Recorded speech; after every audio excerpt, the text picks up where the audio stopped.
Okay. Assalamualaikum everyone and welcome to today's session on sampling techniques and questionnaire design through the platform of Scholar Studio Institute. This lecture is specially designed for medical students and I hope it aims to help you to strengthen the foundation of your research skills. I am Shansi Kiran and I am a parasitologist and a freelancer. Oh,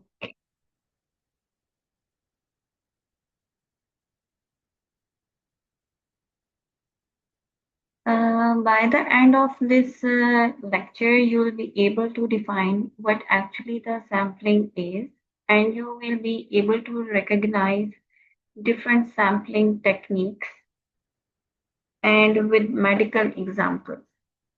And you will come to know how to design an effective questionnaire, and I will tell you some tactics how to avoid common mistakes that often lead to biased data. So let's begin.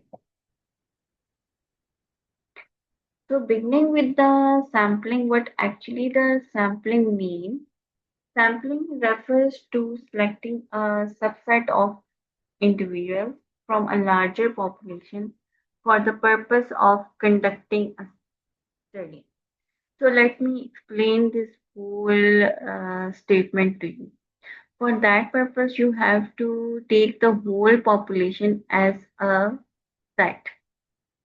And from that set of population, we take some individuals and we call that individuals as the subset of that set. So, in simple and very clear words, from the whole population, it is very difficult to take the whole population for a research study. Okay?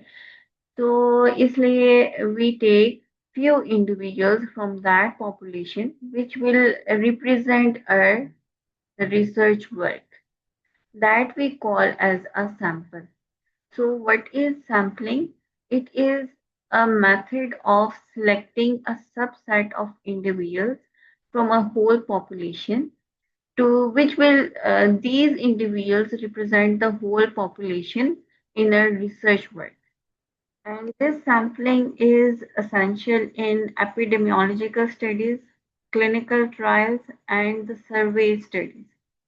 What is epidemiological studies? In epidemiological studies, it is a research method in which we see the patterns, causes, effects of health related or events in a specific population. So sampling saves a lot of time and it is cost effective and the effort is less. For example, if we want to test a new drug on diabetic patients, we can't take the whole diabetic patients of a country. So we have to select a population of diabetics from a country. So we have to take the sample, we have to test the drug on that population, specific population, and we have to study the effect of that drug on that population. And this selection of that population from the whole country, selection of individuals, that diabetic individuals from the whole population of a country is known as sampling. Okay. Now there are two broad categories of sampling. That one is probability sampling and the other one is non-probability sampling. What is probability sampling? In probability sampling, every individual has a known chance of being selected.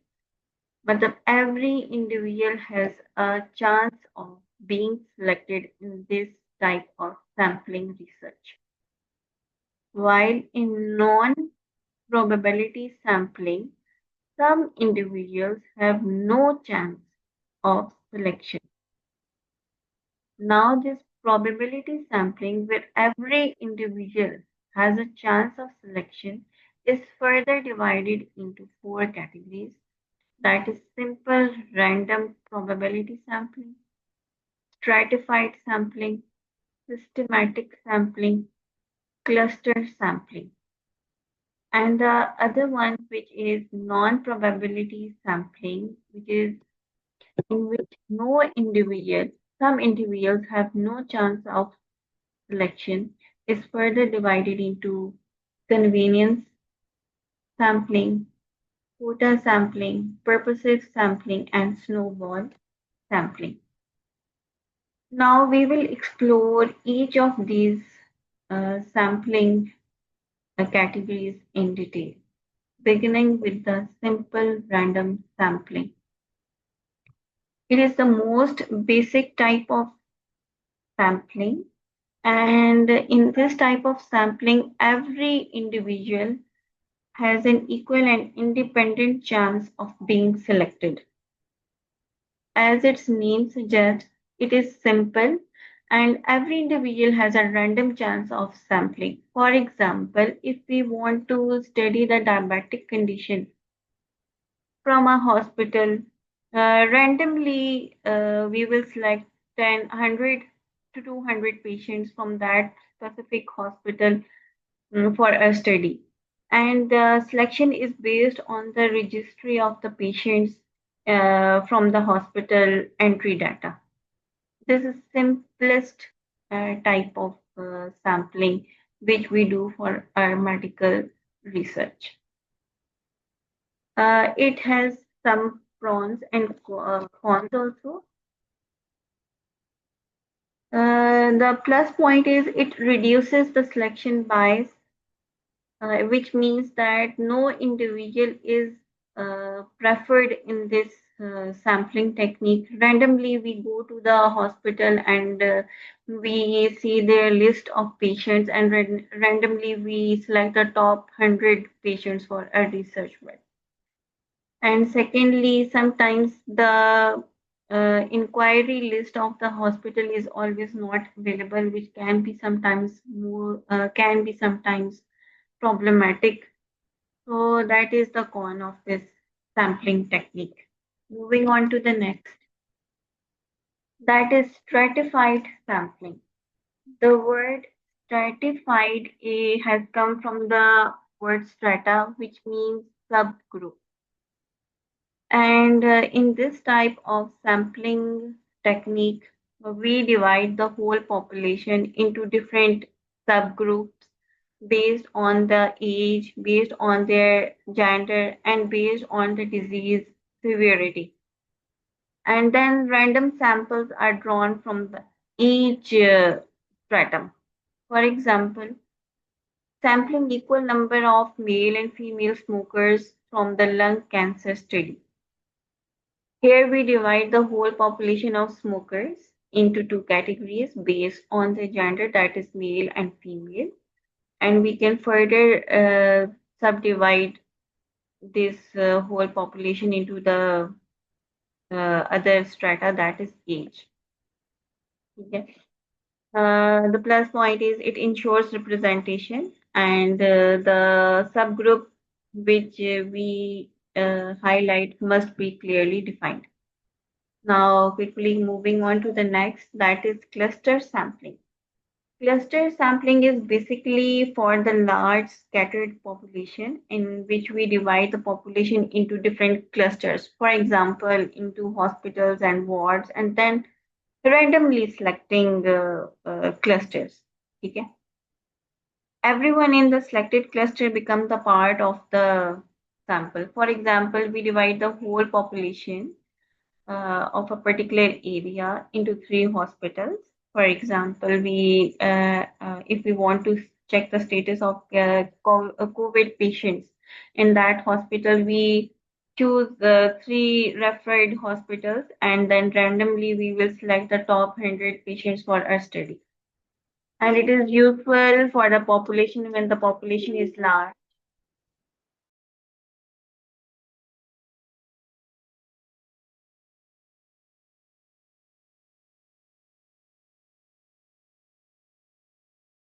And in this, the higher sampling error occurs. Now moving on to the next.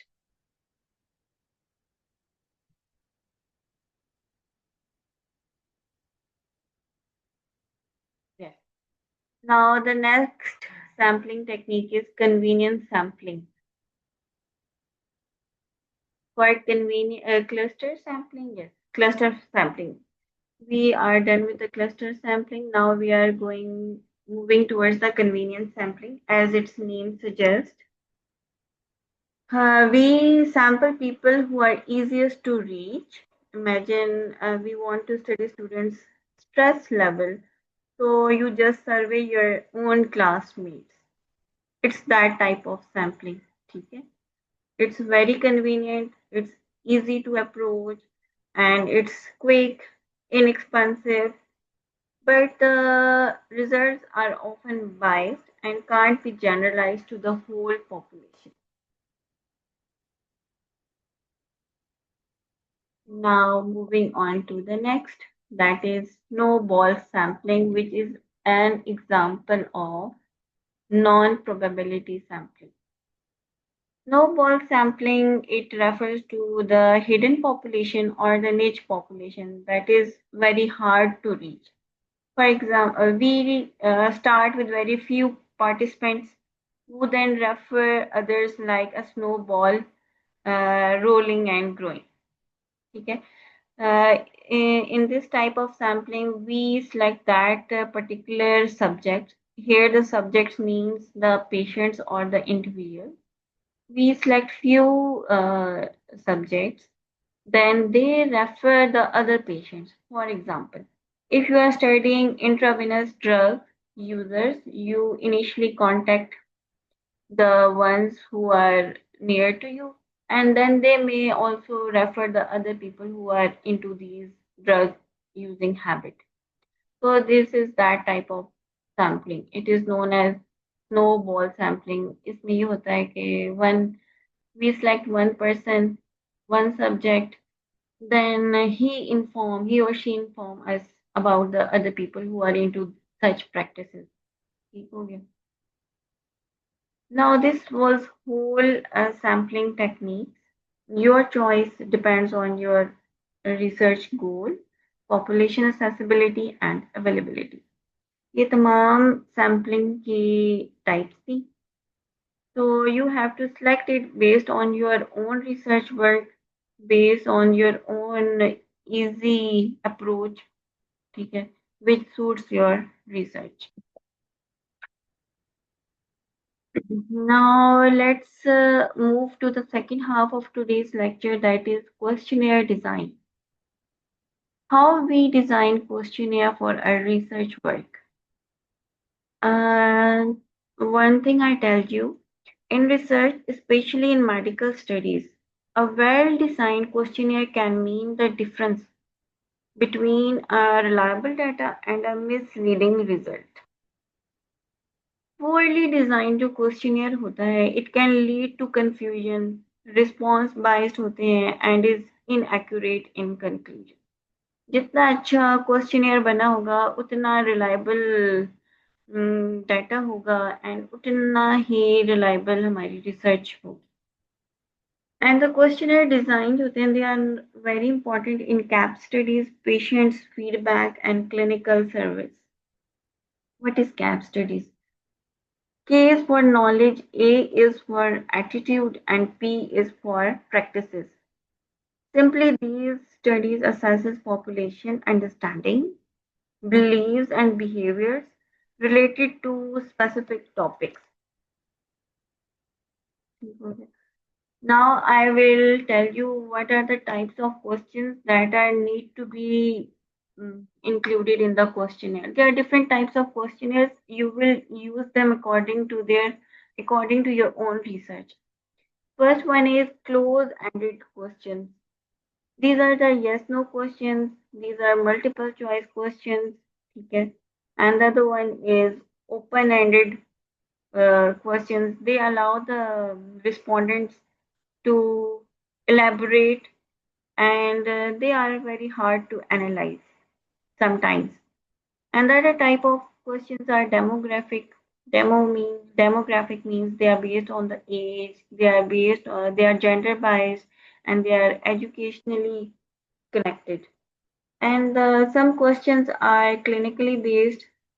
For example, if you want to hypertension, then you have to ask the question how often you take your BP medications. These are your behavioral or the clinical service based questions. Now, which steps are essential to design a good questionnaire which makes your research more effective and more impactful? First of all, your purpose of the study should be clearly defined, and you should know your target population, whether they are patients, they are health workers, or they are students. And you have to use appropriate question types, which we have discussed earlier, that is open-ended, closed-ended, behavioral, clinical, and the demographic questions. These are based on your research work. And in the questionnaire, try to use simple and clear language and go from more general information to the specific topic, and purely test your questionnaire first, and then before finalizing, always revise your feedback. For now, I will explain a questionnaire. Let's look at the example. Suppose you want to assess how well patients are adhering to antihypertensive medication related to blood pressure. ठीक है? So you might ask, do you take your BP medicine daily? That is yes or no. It is an close-ended question. ठीक हो गया? Here then you have to ask, on how many days in the past 7 days did you skip your medicine?